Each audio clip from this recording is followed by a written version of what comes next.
ఆ రోజు జిమ్లో ఎవరూ లేరు. వర్షం పడటం వల్ల అందరూ త్వరగా వెళ్ళిపోయారు. నేను మాత్రం నా వర్కౌట్ పూర్తి చేద్దామని ఆగాను. అప్పుడే మా జిమ్ క్లీనర్ విక్రమ్ నా దగ్గరికొచ్చారు. ఆయన బాడీ చాలా పర్ఫెక్ట్గా ఉంటుంది.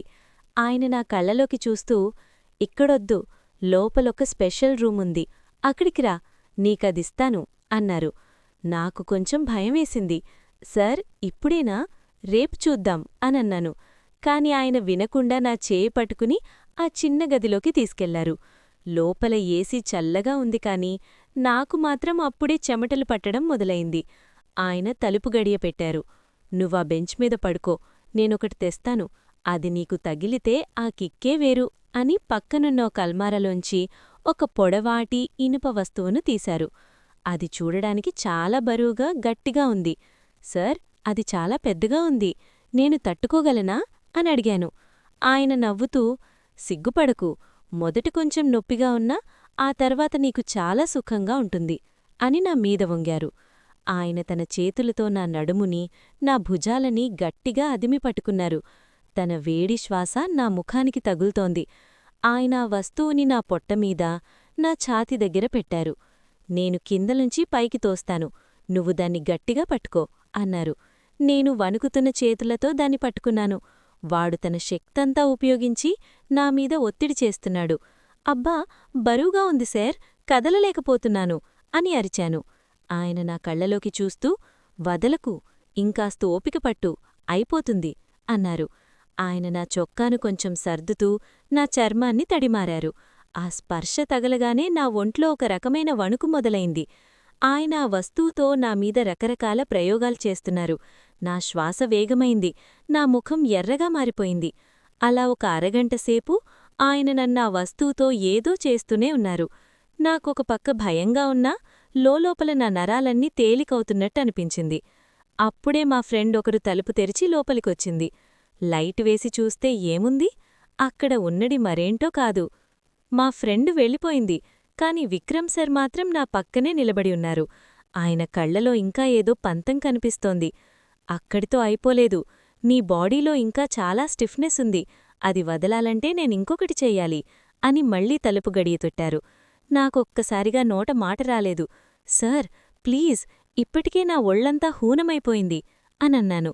కాని ఆయన నవ్వుతూ, భయపడకు, ఇది చాలా స్మూత్గా ఉంటుంది, కానీ లోపలి వరకు వెళితేనే నీకా అసలైన రిలీఫ్ వస్తుంది అని తన బ్యాగ్లోంచి ఒక వింతైన వస్తువును తీశారు. అది చూడడానికి చాలా పొడవుగా, వంగుతూ, చివరన గుండ్రంగా ఉంది. ఆయన నా దగ్గరకొచ్చి, నువ్వు మళ్లీ బెంచ్ మీద బోర్లా పడుకో, నేను నీ వెనుకవైపు నుంచి దీన్ని ఉపయోగిస్తాను అన్నారు. నేను వణుకుతూనే పడుకున్నాను. ఆయన తన చేతులతో నా నడుముని గట్టిగా అదిమి పట్టుకున్నారు.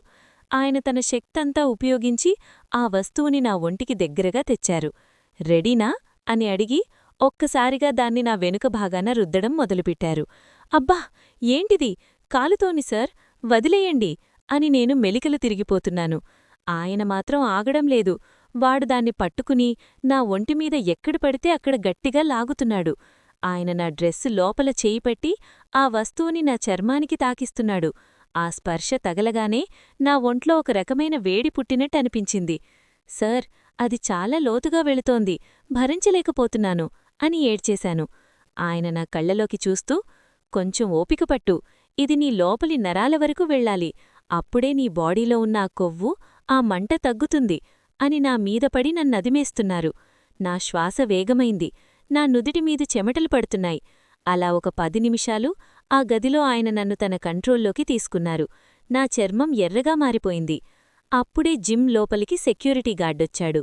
లైట్ వేసి చూస్తే ఏముంది? అక్కడ ఉన్నది మరేంటో కాదు, సెక్యూరిటీ గార్డు వెళ్ళిపోయాడు. కాని జిమ్లో వాతావరణం ఇంకా వేడిగానే ఉంది. విక్రమ్ సార్ నా వైపు చూసి, ఇంకా ఒక్కటి మిగిలిపోయింది, అది పూర్తి చేస్తేనే నీ బాడీ పర్ఫెక్ట్ షేప్లోకి వస్తుంది అన్నారు.